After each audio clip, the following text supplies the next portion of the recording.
For decades, they ruled the streets, untouchable, unstoppable, and drowning in power.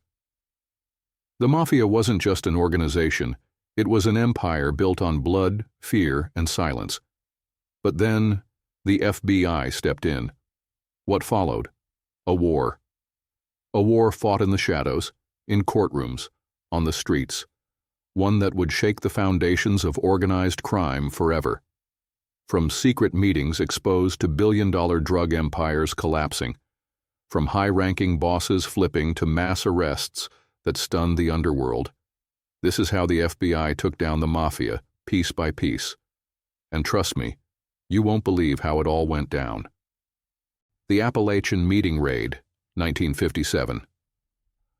On November 14, 1957, law enforcement stumbled upon one of the most pivotal moments in the history of organized crime in the United States.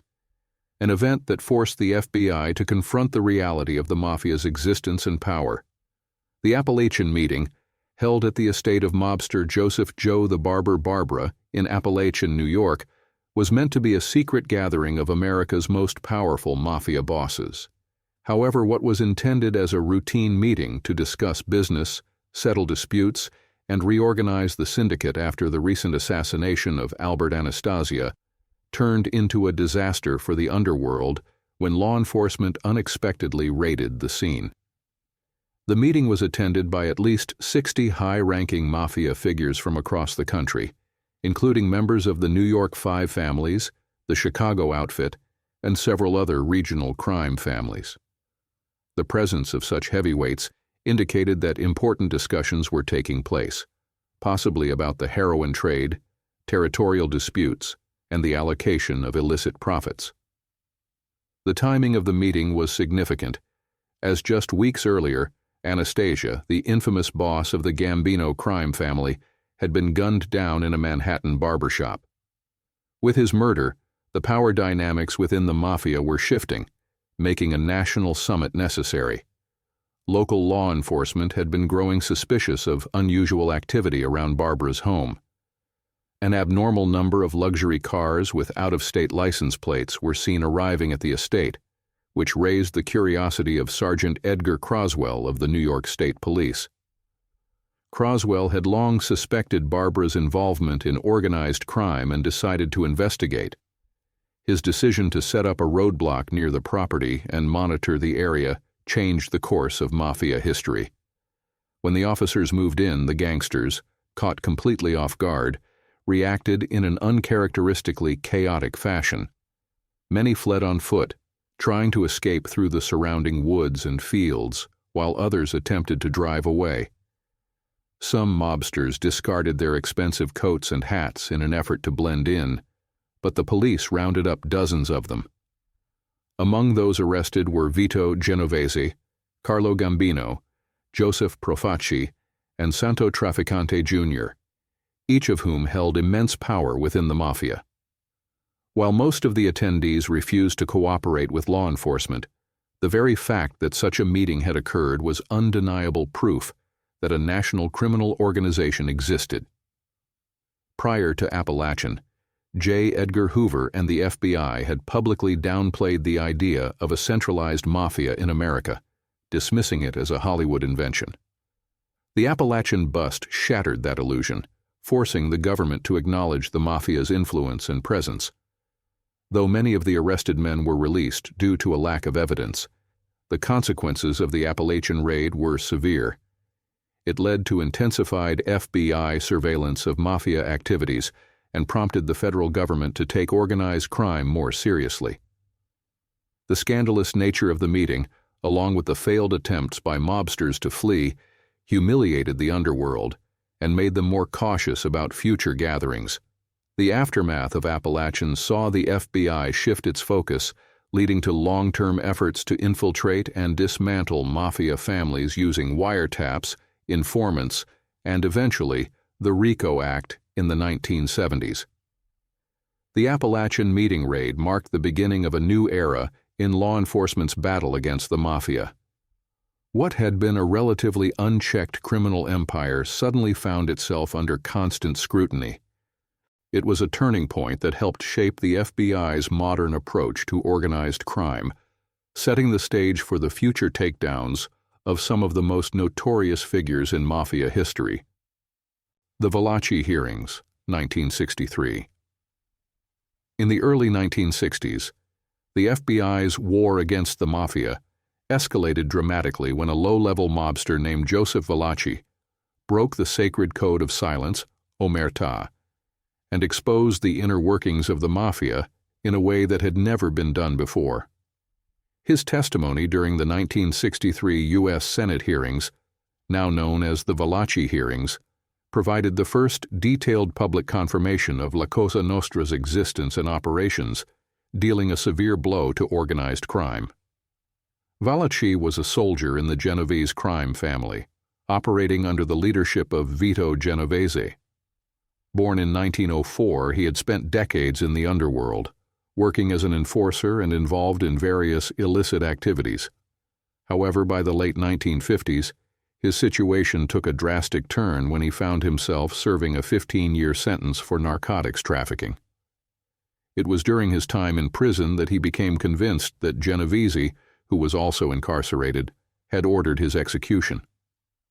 Fearing for his life, Valachi took an unprecedented step. He decided to cooperate with the government. In exchange for protection, Valachi agreed to testify before the U.S. Senate Permanent Subcommittee on Investigations, led by Arkansas Senator John L. McClellan. In a historic move, he became the first Mafia insider to publicly acknowledge the existence of La Cosa Nostra and provide law enforcement with a roadmap of its structure. Before Valachi's revelations, law enforcement agencies had long suspected the Mafia operated as a highly organized national network, but there had been little concrete proof. Even after the Appalachian Meeting raid in 1957, many top officials, including FBI Director J. Edgar Hoover, had been hesitant to fully acknowledge the scale of organized crime. Valachi's testimony changed that forever. Over several days of testimony, Valachi outlined the Mafia's inner workings, explaining its hierarchy from boss to underboss, consigliere, capos, and soldiers. He described initiation rituals in which new members swore loyalty under threat of death and participated in a blood oath, often involving the burning of a saint's image. His testimony revealed the Mafia's use of bribery, extortion, racketeering, loan sharking, and drug trafficking to generate massive profits. He also provided a detailed history of La Cosa Nostra, tracing its roots back to Sicily and explaining how it had evolved into a powerful criminal empire in the United States. One of the most shocking aspects of Valachi's testimony was his detailed naming of key Mafia figures across the country, confirming suspicions about powerful crime families in New York, Chicago, New Orleans, and other major cities. Though he was not a high-ranking member, his knowledge of Mafia activities and traditions was extensive. He openly admitted to participating in crimes, including multiple murders, and detailed how disputes within the organization were handled, often through deadly violence. Valachi's revelations had an immediate impact on law enforcement. The FBI, now fully committed to dismantling the Mafia, dramatically expanded its efforts. The hearings led to increased surveillance, the use of informants, and more aggressive legal tactics against organized crime. The government soon enacted new laws, including enhanced wiretapping permissions and the foundation of the RICO Act in 1970, which later became a crucial tool in prosecuting Mafia leaders. The hearings also had a cultural impact, capturing national attention and exposing the American public to the realities of organized crime. The image of Valachi, an aging mobster sitting before a congressional panel, speaking in blunt terms about the secretive and violent world of La Cosa Nostra, was unforgettable. His story inspired books, movies, and even the term Valachi Papers, which became synonymous with Mafia exposés. Despite his cooperation, Valachi remained a marked man. The Mafia had a long memory, and betraying the organization came with severe consequences. While under federal protection, he survived an attempted poisoning in prison. He ultimately lived out the remainder of his life behind bars, dying in 1971. The Valachi hearings marked a turning point in the government's war against the Mafia. They shattered the mystique surrounding La Cosa Nostra and provided law enforcement with invaluable intelligence that fueled future investigations. More than just a moment of public spectacle, Valachi's testimony was a foundational moment in the FBI's long battle to weaken organized crime in America. The RICO Act and the Mafia crackdown, 1970s to 1980s. By the late 1960s, the FBI had accumulated significant intelligence on the Mafia, thanks to events like the Appalachian Meeting Raid and Joseph Valachi's groundbreaking testimony. However, despite knowing the names and operations of organized crime figures, law enforcement struggled to dismantle entire families. Traditional legal tactics targeted individual mobsters for specific crimes, but the Mafia's structure ensured that removing one boss or soldier had little impact on the organization as a whole. This all changed with the introduction of the Racketeer-Influenced and Corrupt Organizations (RICO) Act in 1970, a legal weapon that allowed the FBI to wage its most effective war against the Mafia yet. The RICO Act, signed into law as part of the Organized Crime Control Act of 1970, was revolutionary. Prior to RICO, law enforcement had to prosecute individual crimes separately, making it difficult to connect criminal enterprises to their leaders. The Mafia bosses often insulated themselves from direct criminal acts, ordering murders, extortions, and racketeering through underlings while keeping their own hands clean. RICO changed this by allowing prosecutors to target an entire criminal organization, holding its leaders responsible for crimes committed by members of their group. Under RICO, the government could prosecute Mafia bosses for orchestrating patterns of racketeering activity, such as murder, loan sharking, gambling, drug trafficking, and money laundering. For the first time, the law allowed prosecutors to connect multiple crimes under one case, proving that an organization as a whole engaged in continuous illegal activity. More importantly, RICO carried severe penalties, including long prison sentences and asset forfeiture, meaning that convicted mobsters not only faced decades behind bars, but also lost their illicit wealth. The FBI, under the leadership of J. Edgar Hoover's successors, aggressively embraced RICO in the late 1970s and 1980s. Investigators expanded their use of wiretaps, informants, and undercover agents to build comprehensive cases against entire Mafia families. The most significant blow came in the mid-1980s when U.S. Attorney Rudolph Giuliani spearheaded a landmark case against New York's 5 families: Bonanno, Colombo, Gambino, Genovese, and Lucchese. The 1985 to 1986 Mafia Commission trial became one of the most devastating legal attacks against the Mafia in U.S. history. Using the RICO Act, prosecutors charged the bosses and high-ranking members of the 5 families with operating a vast criminal enterprise involved in extortion, loan sharking, and murder. The case was built on years of surveillance, informant testimonies, and extensive evidence linking the bosses to a wide range of crimes. The trial exposed the Mafia's control over major industries, including construction, trucking, and labor unions, revealing how deeply entrenched organized crime was in American business. The result was unprecedented. In 1986, 8 major Mafia figures were convicted under RICO, including Anthony "Fat Tony" Salerno of the Genovese family, Carmine Jr. Persico of the Colombo family, and Anthony "Tony Ducks" Corallo of the Lucchese family. Each received a 100-year prison sentence, effectively dismantling the leadership structure of the Mafia's most powerful families. The Gambino crime family's boss, Paul Castellano, was also indicted, but was assassinated before the trial concluded, likely as a result of internal power struggles. The impact of the RICO Act didn't stop there.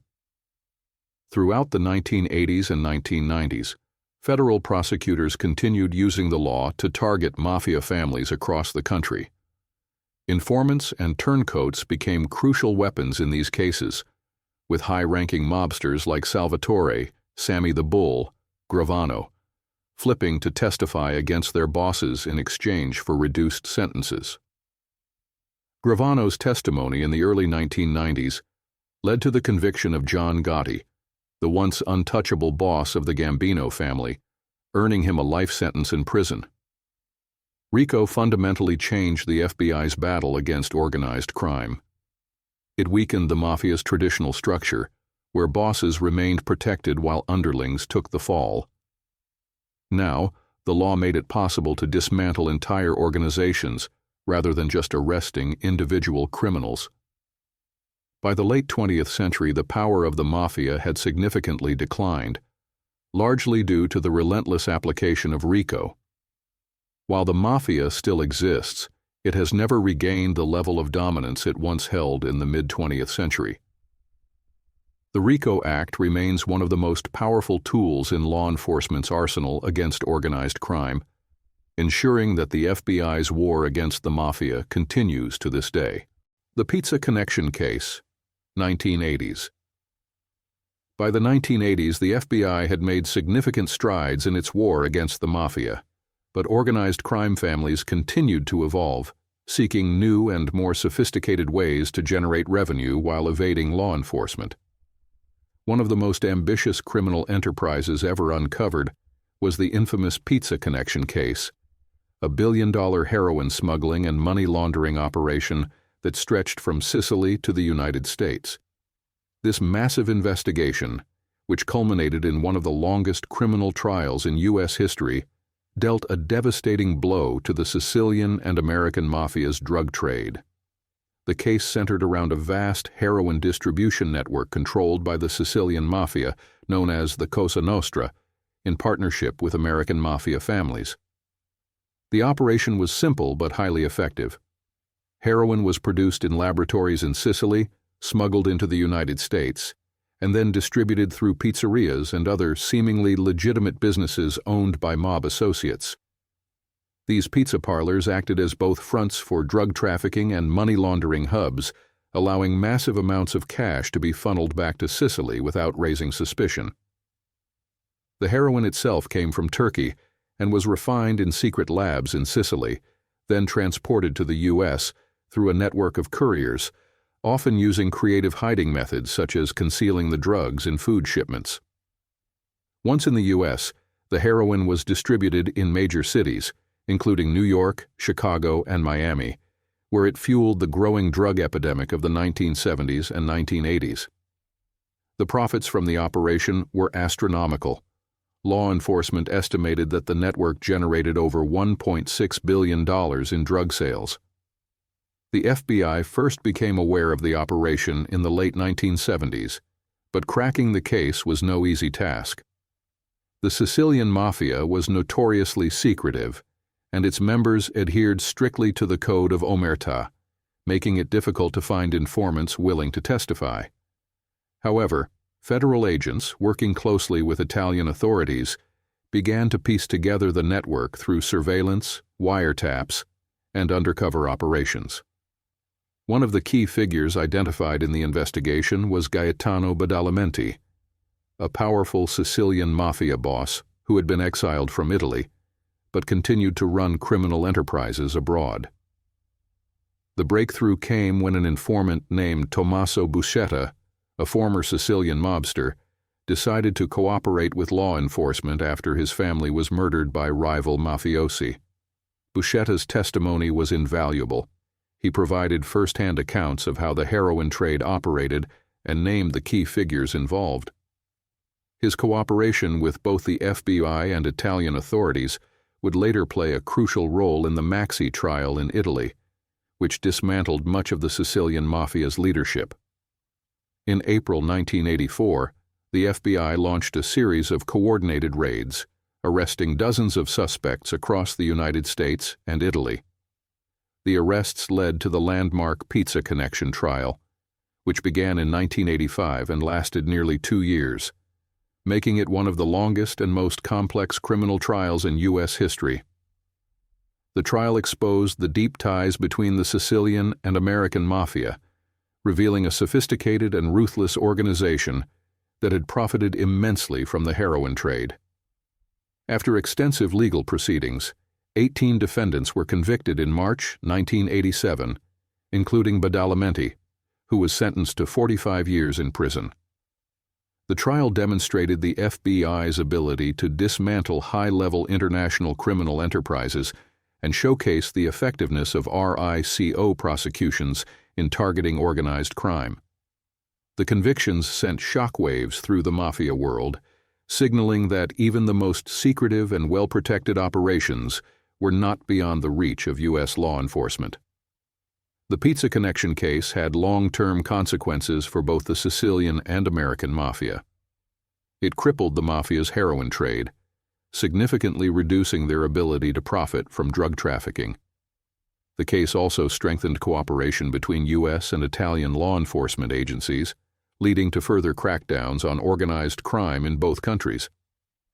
In Italy, the exposure of Mafia operations contributed to the famous Maxi trial of the late 1980s and early 1990s, which resulted in hundreds of convictions.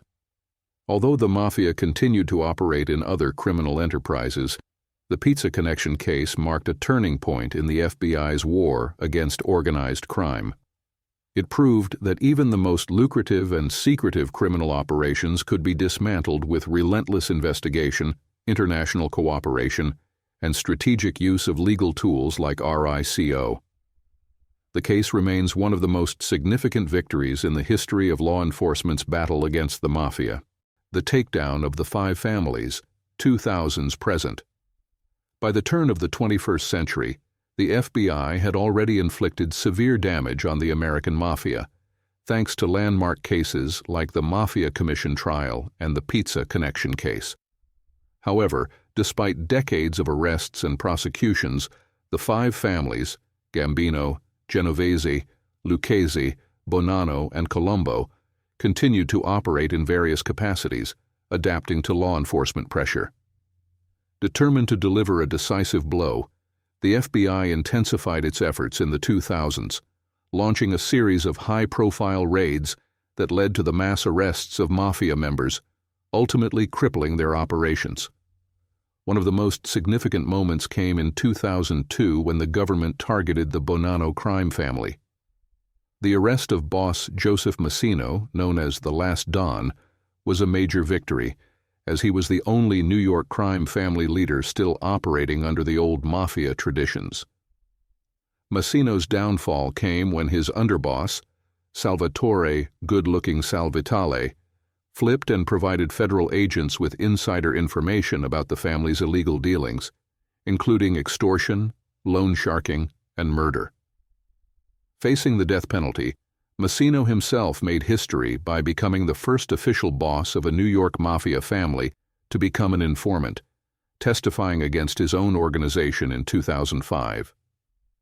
His cooperation marked the beginning of a new era, where the fear of omertà, the Mafia's code of silence, began to erode at the highest levels. Another major milestone in the FBI's war against the Mafia came in 2011, when federal authorities carried out what was then the largest Mafia takedown in U.S. history. Dubbed Mafia Takedown Day, this operation involved the arrest of 127 suspects across multiple states, targeting members and associates from all 5 families, as well as their affiliates in New Jersey and Rhode Island. The charges ranged from racketeering and illegal gambling to drug trafficking and murder. The arrests were the result of years of FBI investigations, including extensive use of wiretaps, undercover informants, and flipped witnesses. The scale of the operation was unprecedented, sending shockwaves through the Mafia world. Among those arrested were high-ranking members, including capos, soldiers, and associates, demonstrating that the government was no longer just targeting low-level operatives, but dismantling entire leadership structures. The indictments painted a clear picture of how the Mafia had evolved in response to law enforcement pressure. While traditional crimes like extortion and loan sharking still existed, the families had also moved into more modern rackets, such as healthcare fraud and stock market manipulation. Despite these successes, the FBI did not stop there. In 2017, another major blow was dealt to the Gambino crime family with the arrest of Frank Cali, a powerful figure who had quietly risen through the ranks to become the acting boss. Cali, who was believed to have strong ties to the Sicilian Mafia, was seen as a key player in the family's attempts to rebuild its influence. However, his reign was cut short when he was shot and killed outside his home in 2019, marking the first assassination of a New York Mafia boss since Paul Castellano in 1985. While the murder was later determined to be unrelated to organized crime, it highlighted the ongoing volatility within the Mafia's leadership ranks. The FBI's relentless pursuit of the five families continued into the 2020s, with additional arrests and prosecutions targeting various crime families. The combination of legal crackdowns, informant testimony, and changing criminal landscapes has weakened the Mafia significantly compared to its peak in the mid-20th century. Many of the once powerful families now struggle with internal conflicts, aging leadership, and diminished influence in industries they once controlled with an iron grip. However, law enforcement officials remain cautious, acknowledging that while the Mafia is a shadow of its former self, it is not extinct. The five families still operate in a reduced capacity, adapting to modern times by focusing on lower-profile crimes and avoiding the attention that once brought them down. The FBI continues to monitor their activities closely, ensuring that any resurgence is met with swift action. The takedown of the five families in the 21st century represents one of the most significant achievements in the FBI's long war against organized crime. What was once an untouchable empire has been systematically dismantled through decades of strategic investigations, legal innovations, and the willingness of insiders to break the code of silence. While the Mafia's legacy still lingers in American culture, its days of unchecked power are long gone, largely due to the relentless efforts of federal law enforcement.